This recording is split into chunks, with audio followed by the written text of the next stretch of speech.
Finally, guys, here we are for the BigPoint battle quarterfinals, Mousesports versus No Tidehunter. Thank you all for tuning in, and thanks for waiting so long, guys. We've all been looking forward to this match, and now it's finally happening. Both teams have been playing different competitions, but now they are done, and they are here, and they are ready, and the game has already started. And nothing else I want to say to that. I just want to jump into the game and enjoy some dotes with you guys. So here we are, inside the draft.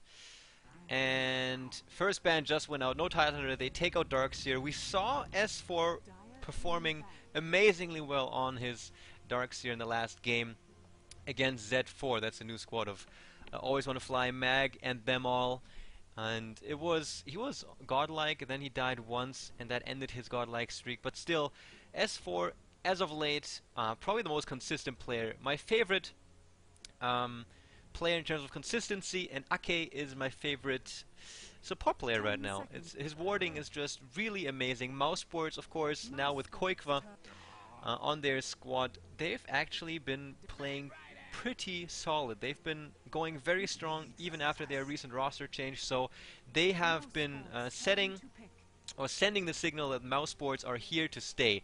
And now Tidehunter actually grab up the Bat Rider and give away the Nyx Assassin to Mousesports, and they snag up the Shadow Demon right afterwards. So this is quite the interesting draft starting out right now. Cardle is out, so is the Darkseer, and Wisp got taken out by Mousesports along with Admiral Bolog's Lone Druid, who last game from No Tidehunter versus Z4 was wrecking face. But man, I'm just looking forward to some amazing plays. There's that Magnus, who is still inside the pool, picked up immediately. And I wonder if we're going to see a Phantom Lancer this time around. The Shadow Demon is already there to prepare for that a little bit. Instead, though, No Tidehunter decided to go for a Chen. We will be seeing Ake playing that jungler for some early game aggression. Man, I've been looking forward to this match all evening, and here we are, guys. Again, this is the BigPoint battle number 2. Quarterfinals, the semis and the grand finals will be held tomorrow, and it shall be awesome. Who will advance, Mousesports or No Tidehunter? In this best of 3, that question will be answered.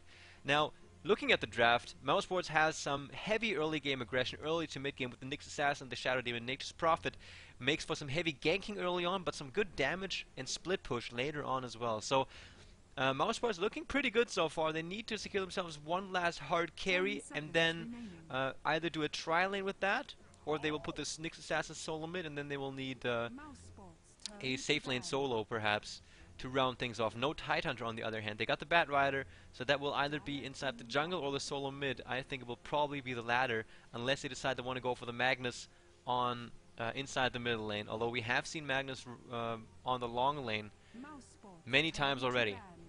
So. The laning will be quite interesting, but No Tidehunter in terms of their draft, well, if you want to have the question answered what they might want to go for, there's no other indicator than the bans right now from Black. They take out the Nags first.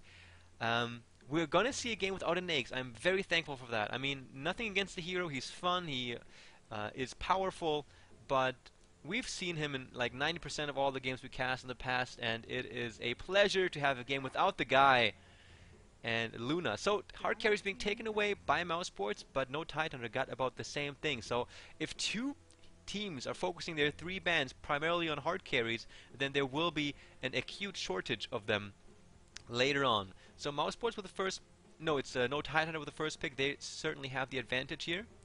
They can play the game because the last hard carry left in the pool will be for them, and perhaps the last ban from Mousesports will be the Phantom Lancer. I would like it to be the Phantom Lancer. If we see a game without a Nyx and without a Phantom Lancer, then I am very happy. I mean, Cardle already taken out, and then we will see some heavy action. I mean, look at the lineups. We will be seeing a lot of action. Chen and Bat Rider are going to make sure that we will see some big on fights. Magnus will make sure that there will be some epic ganks and counter ganks. And then look at Nyx Assassin and Nature's Prophet. I mean, one guy can TP underneath your tier 1 tower, spawn some Treants, take the tower aggro off himself by just A-clicking his own Treant, and Nyx Assassin can come in and go for the gank. That on paper makes for a very fun matchup. Now Anti-Mage, Faceless Void, Gyrocopter taken out from No Tidehunter. The last ban from Mousesports. Will it be the Phantom Lancer? That is a big question. Please let it be him. Unless, of course, Mousesports feels comfortable with going for a heavy mid-game lineup. And try to finish the game before Phantom Lancer gets all too powerful. Again, the question is, how well does a Phantom Lancer fit into the lineup that No Tidehunter have drafted so far? Of course, a Bat Rider will be some good initiation. Whoever he targets, Mousesports will need to be careful about trying to help him out, because if imagine Mousesports grouped up as 5, Bat Rider blinks in, 4 staffs 1 out, and 4 heroes from Mousesports try to help their buddy. If Magnus is there with the Blink Dagger, and if it's S4 playing the Magnus, he will be there and he will have a Blink Dagger, then Mousesports will be in great trouble. So, No Tidehunter, they have the more scary looking lineup. It is No Tidehunter right now that have the advantage in looking for the big team fights. Oh, there's that Phantom Lancer ban out. Whereas it's Mousesports looking for those small engagements, small pickoffs, small skirmishes, and split push. This is what the 3 picks on either side are saying right now. And now, what will the hard carry of choice be? Rubik! There you go, guys.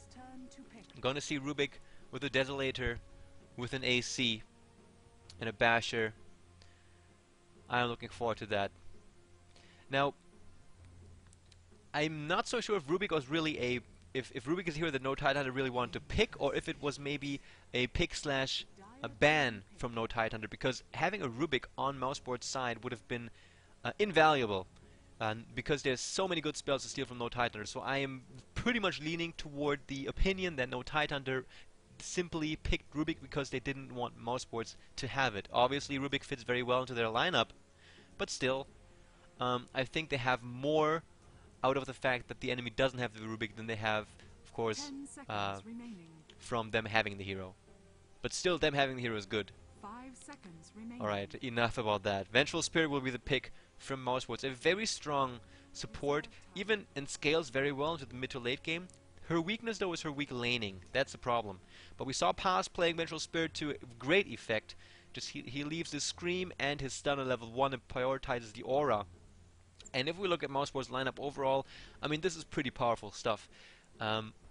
Knowing Mousesports and knowing their Vengeful Spirit, they really like to play Venge on a tri-lane. Whether it be safe or offensive is doesn't matter right now, but a VS picked by Mousesports is a 90% guarantee that they will be going for a tri-lane.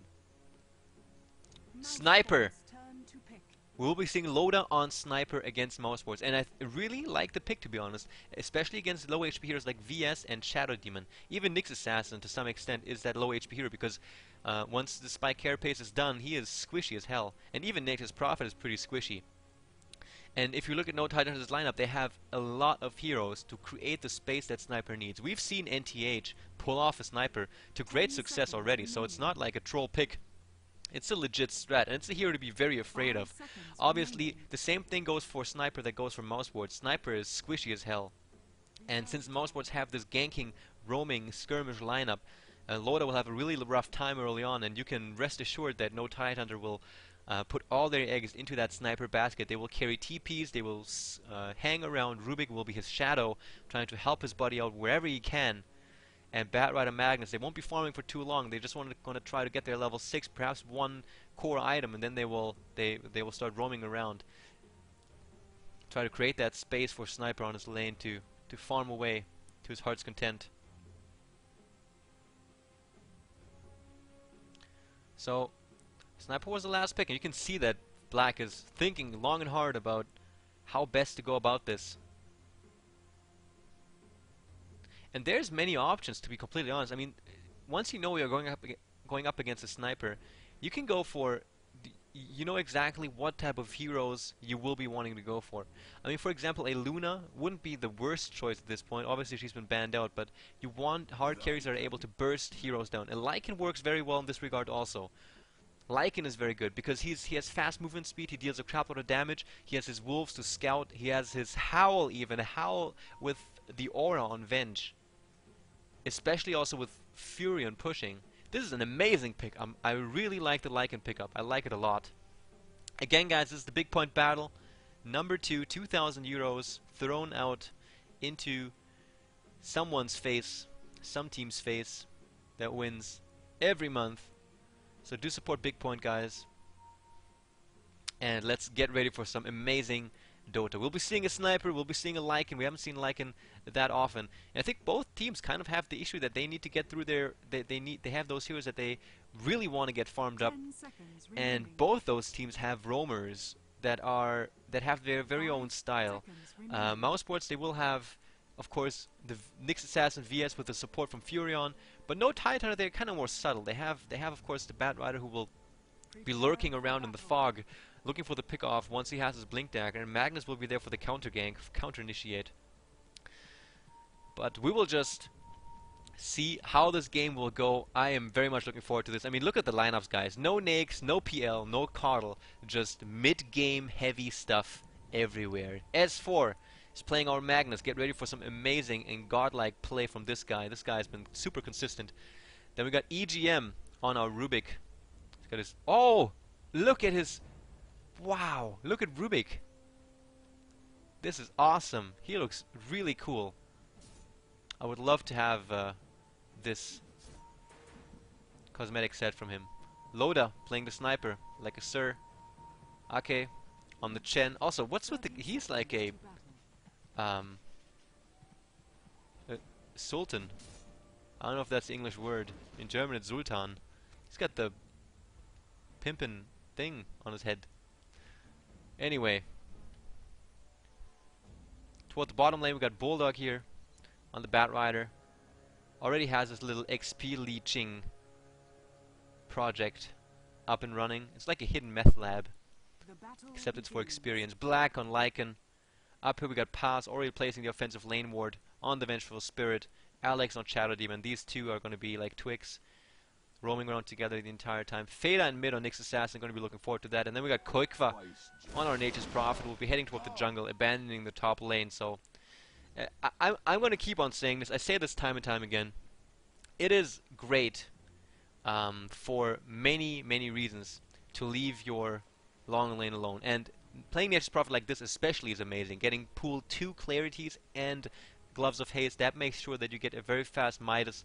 And Koikva has shown what he can do with the early game farm that is given to him. He will just stick around in the woods a little bit longer. They will completely ignore this top lane, and he will get those items up. But what I'm trying to get at, and I'm going to keep on repeating this, is that if you don't go onto your long lane, you not only give complete free farm to the enemy carry. I mean, a sniper would have free farm either way. It doesn't. That's not what I'm getting at. I'm getting at the fact that the supports, after these pulls, and realizing that the enemy isn't there, they are freed up to do whatever they want. They can just keep on pulling, they can just push the lane, or they can decide to go for a gank because they aren't tied down to their lane to support their hard carry. And that is the trade-off that you're doing. So it's not like the end-all decision or the best scenario to just abandon the lane and go into the woods. You do pay a price for it, but the price you pay in Mousesports' case is still relatively okay, because how bad that decision is dependent upon the decision making of the team that has that potential free space. So enough about that, just wanted to point that out for you guys. Black on bottom just farming away, and Admiral Bulldog just leeching away. Now he throws up the Firefly, tries to get some farm going. Black, he gets the deny though before the attack from Admiral Bulldog hits, and immediately the push. We're not even 2 minutes into the game and they're already pushing tier 1. There's already the shrapnel skilled by Sniper. A lot of pressure on the tier 1. It's going to go down within this wave even. It's going to go down before we hit the 3-minute mark. That's going to be an incredibly fast tower. And Mousesports, they were okay with this. They knew once they had the Chen and they decided to abandon top lane that tower was going to go down immediately. 2 minutes into the game, if tier 1 tower is down, S4 has his bottle and 500 gold in the bank. So that is what that early game gold is all about. Even the guy on the long lane, who only has one last hit. Smoke Gang come in, and no, it wasn't an Invis rune even. Admiral Bullock might be in huge trouble. The stun goes off from Paz. The right clicks. They need to come in. One last one. There it is. Shadow Demon gets the last hit in. And the first blood in this best of 3 goes to Mousesports on Admiral Bulldog.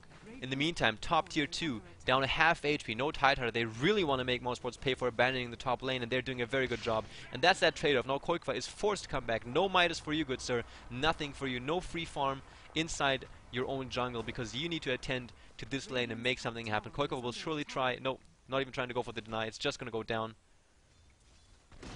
Down it goes. Sniper gets the last hit there. 2 towers go down. And Sniper even went down to the Radiant. I didn't even see that. I wasn't paying attention to this. That was pretty bad. Down goes Loda.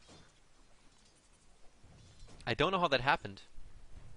Black, 2 sticky napalm charges on him. He needs to be careful, especially in this 1v1 scenario. Bulldog right now has the upper hand, even though it doesn't look like it. Lycan is a higher level. Shadow Demon in the meantime gets a kill on Magnus. There was a great roam again from Alex as well as Paz. Sorry for missing that, guys. Nick Sass in the meantime went down to the Dire, but that's a dual roam from Mousesports. These two doing a pretty good job. But yeah, I was just going to say that Batrider versus Black is an easy matchup for him right now. He just needs 1 or 2 levels, and then he'll be good.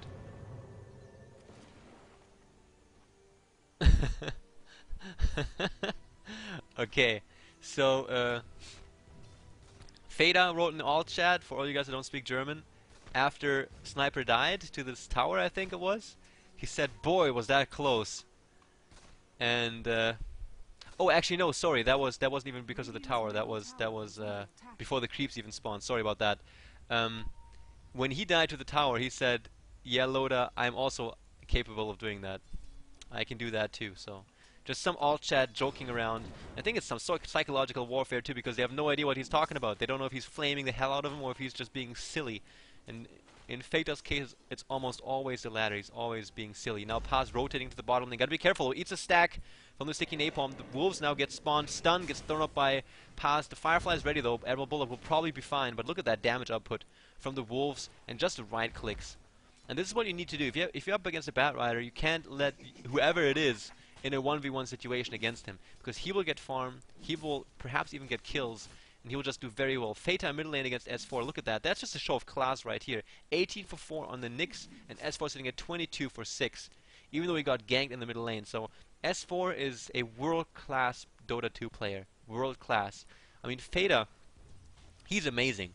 And we saw him take on the best of the best too, but the way that S4 is playing against the Nyx Assassin right now is just out of this world. Now the roam, look at the meme map, guys. The dual roam is coming in once more. No wards here from no Tidehunter. Good stun initiating this. Alex coming in. There's that soul catcher. The stun from Paz to fall off. S4 gonna go down. There's a skewer, but it's not gonna be enough. Shadow Demon gets the last hit here, and the dual roam from Mousesports paying its dividends right now. Black in the meantime on bottom lane, trying to run away, spawns his wolves and starts fighting against Bullock. Gotta be careful though. Gotta get out of the fire here. 3 stacks on, and Bullock now turns around, and there's a support TP coming from Fada into the fog, and with his ultimate, and they're going to go for a kill on Bullock right now. Great rotation from Mousesports. They learned a lot during their stay with Kuroki. They know how to play the game. They learned it and in all its intricacies, and that was a beautiful rotation from Fata. And they catch Bullock completely off guard, and that's one of Mousesports' great strengths. It's the early game. Many thanks to you. The early game of Mousesports is almost second to none in the European scene. I'm not going to go out on a limb here and say, you know, it's the best ever, but it's certainly very powerful, and I respect it a lot, because in most of the games we see Mousesports play, they almost always win the early game. Their problem, in my opinion, lies in finishing a game and translating their early game advantage into something tangible, whether it be items, towers, or just the victory, you know. All in all, though, a very strong early game for Mousesports so far. The experience is in their favor. The gold, however, in favor of no Tidehunter, and that is due to the 2 top towers that have been pushed down early on. So without those towers, the gold advantage will be immensely in favor of Mousesports. And keep in mind that tower gold advantage is always, or almost always, temporary. Ping goes out. There was an amazing ward for S4 in the middle lane. That scouted out Fata. And he's going to the woods though. He's not even going after S4. So S4 is carrying in mid. And we've here the setup from Eggum. He's waiting in the woods, and so is the Batrider. And look at that sentry ward placement. Is there any ping? Ake even rotating back out right now. And S4 is still being careful. We got 3 on 3 in mid. There goes the stun from Fata. There's the mana burn. There's the chain stun. Is there any mana for the RP? Yes, S4 does have the RP. Fata running away, but the haste is now wearing off. Sniper is here in the middle lane. Bullock also joining in. Fata gotta be careful. Assassinate being cast. Stun goes up from Fata. He's gotta be careful though. He's gonna go down, I think. 4 stacks on him. And Paz realizes he needs to turn around. He's in trouble also. They lose their Nyx Assassin in the mid. Black right now doing what Lycan does best. He's pressuring the tier 1 tower on bottom lane. The rotation is not coming in, but Black doesn't know that. He doesn't have the ward vision. He can't gauge their movements. So that's what Mousesports need right now. They need map control. They need vision on the map. And where's the wards? There's them already inside the stash from Paz. but the chicken has been delivering something to black. So that's a Vladimir's offering completed right there. TP goes out to bottom from NTH as well as toward the top lane. They leave the middle lane completely deserted. Bulldog still here.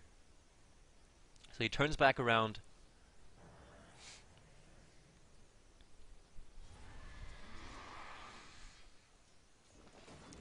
Koikva finally now has his hand on Midas. So his farm rate was only impaired for a short duration. Gotta keep in mind, when you push towers very early, they open up this entire lane section for farming. And they didn't really translate their gold advantage into anything significant up to now. And if we look at the gold right now, it is already evened out. Experience still in favor of Mousesports. S4 though, level 8 compared to Nyx Assassin, level 7. Nyx Assassin gets a kill on Rubik. Oh man. I will keep my eyes peeled on the minimap. Top lane Loda. Being disturbed in his farm a little bit. The Nature's Prophet here. And that's one thing I would like to see, is utilizing that TP in conjunction with the Nyx ulti to get some more kills in. And Black on bottom lane might be in trouble right now. There's that smoking Bat Riders here. His ulti's up, but he doesn't have to blink. AK also there. He's on level 6. There's that ultimate. And look at that timing though. Like a clockwork. Pass. Gonna find the enemy heroes. And now Mousesports gonna sound the alarm. TP is coming in right now. And NTH is backing out.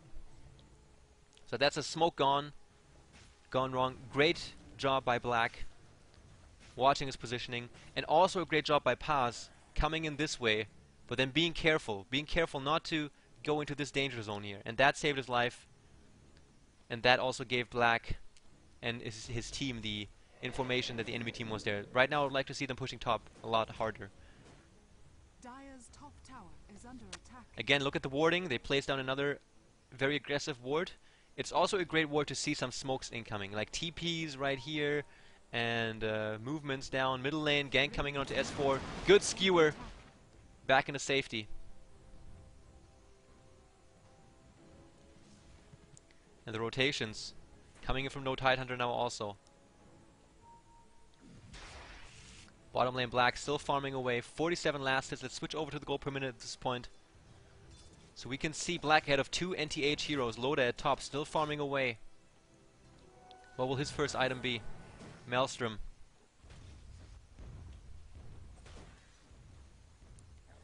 Koikva. Judging by the 2 Zoe masks, he will go for a Orchid. And Bulldog. 0, 2, and 1. Only 15 last hits. This guy's been kept down, but Bulldog's role is of course a long lane solo. So if it's one thing that this hero knows, if it's one thing that a player of this role knows, then it's how to catch up on farm, how to get almost all creeps that you can get in the short time periods that you are completely alone. But look at the very careful positioning of Bulldog, and that's just the fact, that's just the benefit of having a Nyx assassin inside the fog of war. If you don't know where he is, you always got to be scared. You always got to be asking yourself, where is he? And you know, that's the thing. You see all these sentries being placed down, and now the pings are coming out. Now they see Nyx, and now they can take a breather and be a little bit more confident again. Load on top lane especially. There's that Maelstrom already done. 0, 1, 1, 71 last hits. How's Black looking in terms of items? Medallion, the Roche Slayer.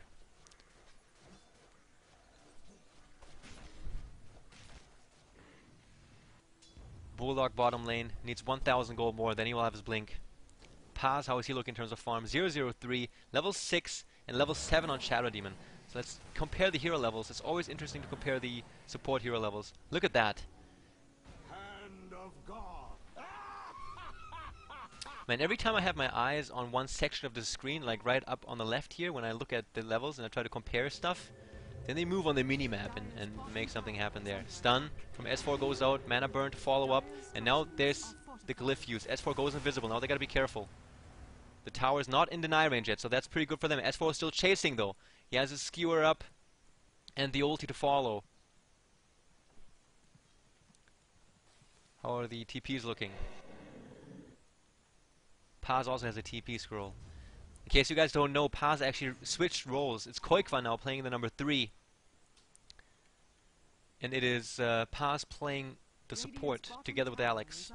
So I think Paz even playing 5. Ake gonna get stunned up, gonna go down. Nothing he can do about that. He tries to bring his centaurs back to safety. He doesn't have to sacrifice them, but he loses his own life. 8 for 3, 13 minutes into the game. T-God 1 in chat. Yes, this is game number 1 in the best of 3. Welcome. Let's hope for some persistent action here. Middle lane, Koikva pressuring that one. Tier 1 being attacked. Admiral Bullock coming in from the side. Koikva backing out. Good flame break. Almost enough to push him back into position. Mousesports going to take this tier 1 on bottom. But knowing Loda, he might even go for the deny. He has such long attack range. No, he doesn't feel like it. Too much danger from the Mousesports lineup. And I find this really nice from Mousesports. I was talking about how the Vengeful Spirit pickup, she has such a great weakness despite her all-round character. You know, she excels in every regard as a support player, but her weakness is the laning. And they just counteract it by not laning her. They just roam her around, and that's the thing. And if you look at Vengeful Spirit as from a roamer perspective, then she is one of the best that you can get, especially in conjunction with the Shadow Demon. Once she gets into range, she deals like crap load of damage, has a reliable stun. She doesn't skill it up though, so it's just for the reliable stun, not really for the damage. But then again, she has the Vengeance Aura, so that's plus 36% damage. It's a lot of push, it's a lot of burst just by right clicks. Combine that up with the Howl from Lycanthrope, you got yourself a pretty rare combination of skills in the Dota 2 scene. We don't see that very often, but it's very potent, I think. I think we will be seeing the potential of this combination in team fights, where no Tidehunter will eat a lot more damage than they might think. So it's easy to underestimate the physical damage output of the combination of Howl as well as the Vengeance Aura. And if that target also has the Medallion of Courage debuff on it, then holy crap. You don't even need to right click, you're just gonna die. 003 still on Paz. The lanes have opened up, and the natural result of this is that the roaming lessens. But still, they've gotten their levels, they have been successful in this. Now Ake getting ganked by Fada. We have support here from Sniper, he's coming in, and Fada, wisely enough, backs out. His sixth sense telling him that he's in trouble there.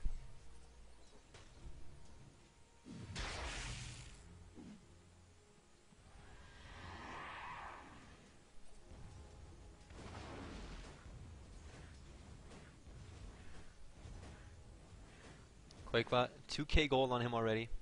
So he's very close to his Orchid.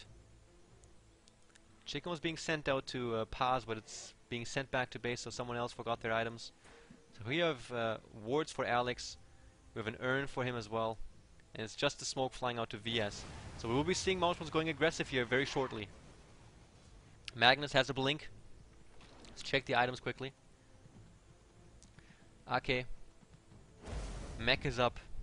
No mech on Mousesports. That's actually pretty big, I think. Bulldog still needs 500 until he has his blink dagger up. There's that smoke gank. They're moving into the Roshan pit. Paz is just hanging around for the aura, and they're going to try to kill Roshan as soon as possible. Oh man, Loda, maybe he saw that. Yes, he saw it.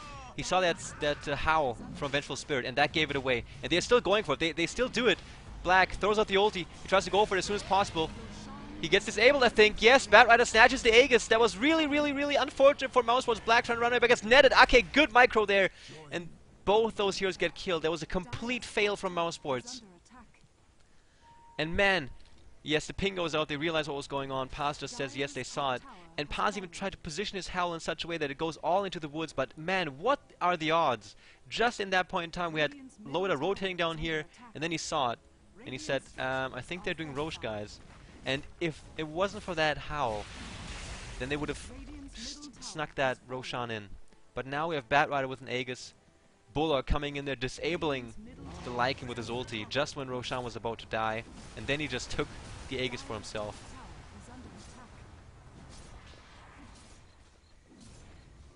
Top tier 1 though now being pressured. That's that split push from Mousesports. The potential already coming out. Tier 2 went down from Mouse. And now the glyph is forced out and they need to back out. Shadow Demon is here on top. Fate, I gotta be careful. He has Vendetta up still. And here's the rotation. The noose is slowly but surely closing in. Alex might be in trouble. You gotta TP out. You gotta TP out.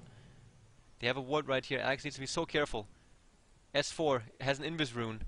And there's that ward. Now they know where he's at. And he's out of harm's way. So I think net worth, here you go guys. Rolf Peter. I think that was a great example of an observer ward causing actually a gank fail. I mean, if that observer ward hadn't been there, I think that their rotations would have continued up this way and then they would have caught him because he would have been completely surrounded here. But since they didn't see Alex underneath that observer ward and they knew that he didn't have anything like any dust, smoke or anything to make him invisible, they figured we don't see him there, he must be inside the woods here where we don't have any wards. So they rotated up there, but Alex, due to the odd way that he was running around, he just crossed that observer ward's vision a lot later than what no Tidehunter really anticipated. Black on the bottom lane snags away a tier 2 tower and throws out the ulti just to get out of harm's way quickly. The Radiant take the tier 2. So Mousesports doing a very good job playing a split up game. We have this core of 3 heroes hanging around as long as possible, and then we have Furion and Black kind of split up.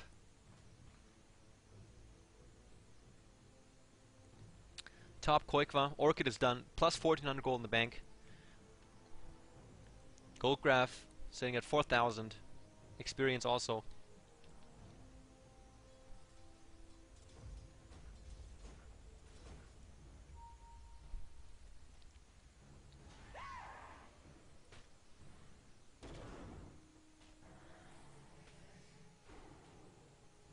$1,600 gold on VS.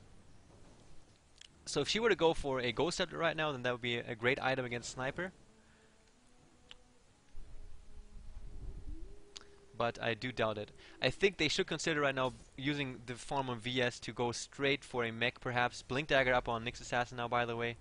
I think most of us could really use a mech, and right now there's that smoke used.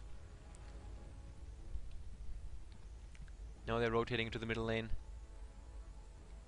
They might catch Alex. There they go. He's dead. Pass backs out also. Assassinate comes through. Actually, pretty good disruption onto S4. The nuke flies out. Alex is still alive and he survives this. I was so certain he was dead. Rubik didn't throw his nuke, I think. I don't know. I don't think he threw it out. It's a 10-second cooldown. I think it would have still been on cooldown after I checked it. That was less than 10 seconds. So EGM, I don't know what was going on with the guy. I mean, he was in range to go for the telekinesis, thus he must have been in range to throw his Fate Ball also, but he chose not to. Maybe he felt way too safe, but he disrupts the Magnus and just walks out. Just runs away. Top tier 2, under siege. They might want to move in to go for a quick backstab. Bulldog gonna go for the deny. Fata not feeling safe enough to try and be that cheeky.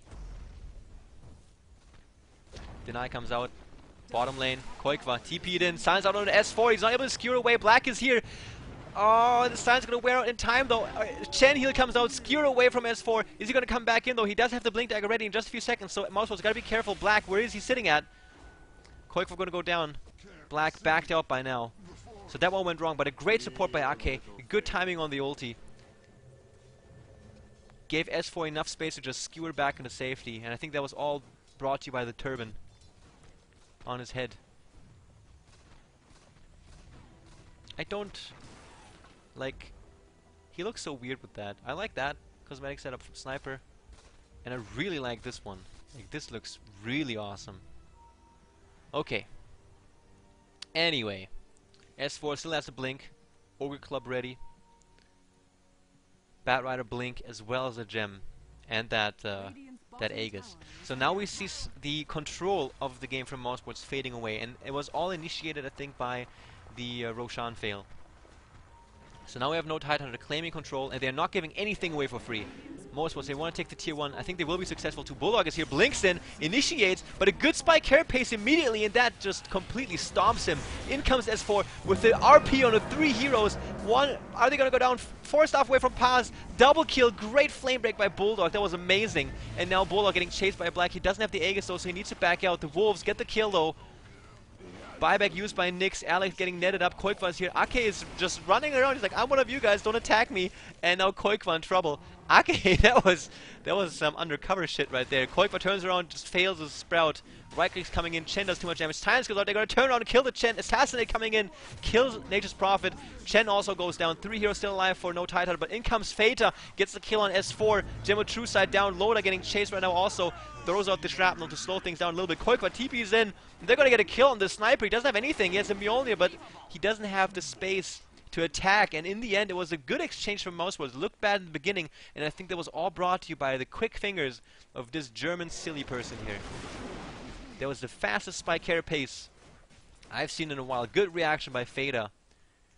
And that was the only thing that made that fight impossible. Blinking, stun onto Rubik. He's gonna go down, I think. Dead he is. Killing Spear on Black, and right now, look at this, guys. This is the push potential from Mousesports. 3 heroes down from no Tidehunter, and they have 2 towers down already. They're gonna keep on moving. They're not stopping. Ake is here. Mr. Undercover, that looked so weird. Look at that howl, and look at all the damage here. They do 22 plus 27. The wolves. Now the howl. Wearing off. Good skewer by S4. Gets Koikva back in. He's in trouble. Gets swapped defensively though by VS. Paz on top of it. He also gets out alive. Forstaff is still ready. He saves his teammate. Admiral Bullock is looking for the pick-off. His ulti's ready. He's going to go for the blink. He catches Paz. The Forstaff is ready. Paz is pretty tanky. I don't think that he will go down. S4 is here. RP is ready. Disruption onto Paz. Keeps him alive for the moment. 3 stacks on him though. And now S4 throws out the nuke. First one to get on is Nyx. Heal goes up from Chen. Swap back. Stolen by EGM. Great play in the assassinate with the right click from Sniper. Gets the kill. Double kill on Loda. And that is what he likes to have as a situation. Just being able to stand around and right click without being the focus fire. Being in the focus fire of Mousesports. They do take the tier 3, but they pay a heavy price for it. A very high price for it. Really great play by Paz. Also great play by EGM, stealing the swap and getting it back in. Bulldog also, good play by him. He just saw the opportunity to just keep on going, just keep on chasing, keep the distance close as possible between him and the enemy heroes while his Blink Dagger is cooling down from the attack. And then he blinked in, he caught the VS, Alex tried to help out, S4 was right there helping him out, and the coordination on both teams is remarkable. This is what I was looking forward to, and this is only game 1 of a best of 3, guys. It's game 1. And it's already so action-packed. 13-12. These team fights are amazing. EGM, the badass Rubik.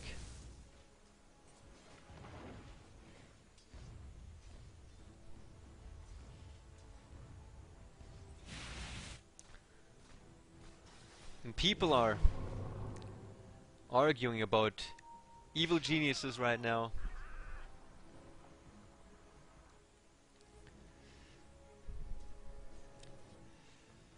And their performances of late. But this is Mousesports versus no Tidehunter, guys, so I don't know what's up. Ake is still warding up a bit. There was an attack flying like crazy. And an Invis Rune now on Nyx Assassin. Now, let's again have a quick look. Check the gold per minute. Koikva catapulted himself up there, and now he's going for the Hex. His game impact getting bigger and bigger. Look at the gold difference, way in favor of Mousesports, but the XP coming way back down. And this was Mousesports overextending and overstaying their welcome. This was the fight where no Tidehunter just fought them out of their base. Roshan going to be back any second, and we have no Tidehunter waiting there immediately. I think, unless Mousesports starts moving right now with that scythe, this will be an Aegis going the way of no Tidehunter. The ping goes off from Alex. They're moving. This might be enough. Loda's damage isn't that high just yet.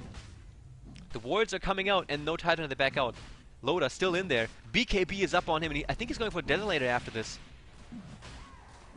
The Howl gives him some vision, and now no Tidehunter got to back out. Fata blinks in, goes for the stun, the swap on Loda. He goes for the BKB, but oh, look at the damage. Black just mows him down. The hard carry is down from no Tidehunter. Bulldog also going to get killed so fast. Mousesports, the best initiation they could have asked for. I was wondering, that swap was odd, but in the end that swap was amazing. Oh, skewer and blink away. S4 such a boss. Only one not to die. Now Mousesports going to move into the Roshan, but no, they're not. They do want to get the racks, and then they want to go for Roche. S4 able to survive. I was thinking that swap was odd, But in the end, that was badass because he's like, "Get out of the way, man! I gotta get in here, Loda. I'm gonna stun your teammate and fight here." While he actually swaps the sniper with the BKB into Black's face, and Black just kills him. This will probably be the first game going the way of Mousesports, and no Tidehunter will be very hungry for revenge in game number 2. So I'm not saying this is now going Mousesports' way, but look at their pushing. This will be a second set of racks going down. They will not be able to get a third, but being 2 racks down. Oh man, that was awesome. That was awesome. The blink, that was just cool. I hope you saw what happened. Blink in from Alan Bullock. Again, the fast fingers on Fader. That was amazing. Defensive swap on a Black. There's the RP on 4 heroes, I think. And first one to go down is actually Fader. Heal goes out from Chen, and this is just the power of no Tidehunter's lineup. It's the ability to defend their base. Now Alex, he's going to go down to a big foot kick from, who's the guy?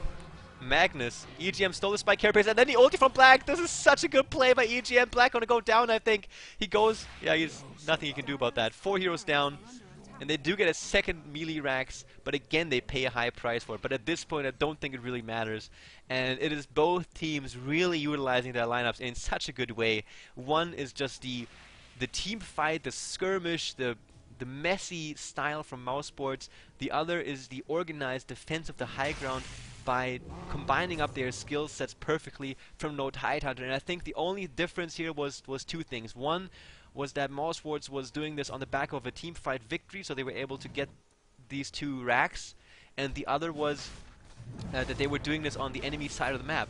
So even though no Tidehunter, they almost get a full-on team wipe, they can't get anything out of this except a Roshan, which is really big, don't get me wrong. They get 4 heroes and they get a Roshan. That's really huge.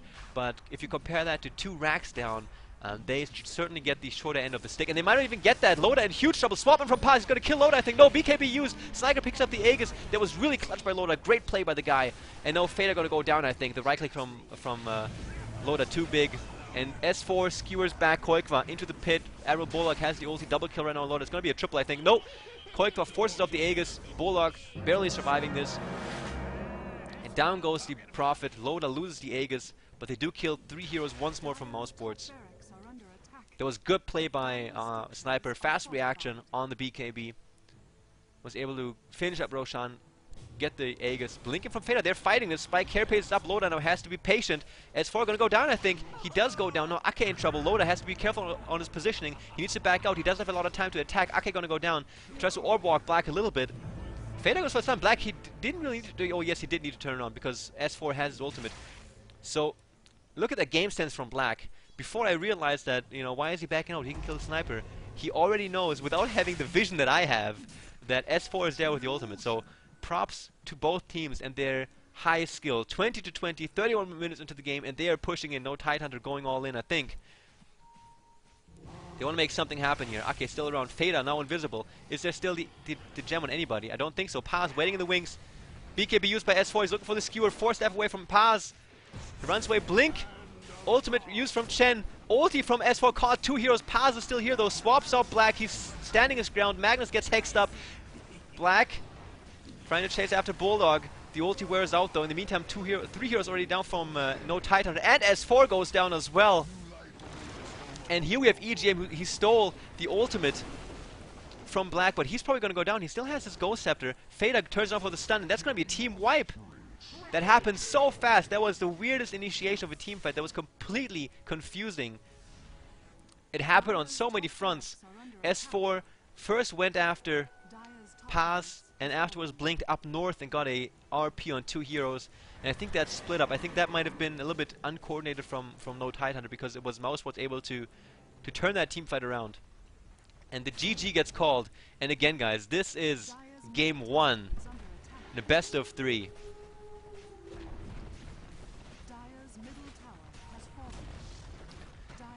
Aegis. Still snagged up by Loda just now in the Roshan pit, but in the end it really was too big of a disadvantage. Mousesports dominating the map, too much pressure from them. The dual roam in the early game was really strong. And I must say, that was a very, very nice game, guys. I am very happy with this. I'm looking forward to game number 2. So, again, this is the BigPoint Battle quarterfinals, guys. BigPoint Battle number 2. Semis and Grand Finals will be held tomorrow. Thank you guys for tuning in. Stay tuned, though. Game 2 We'll be here in just a few moments.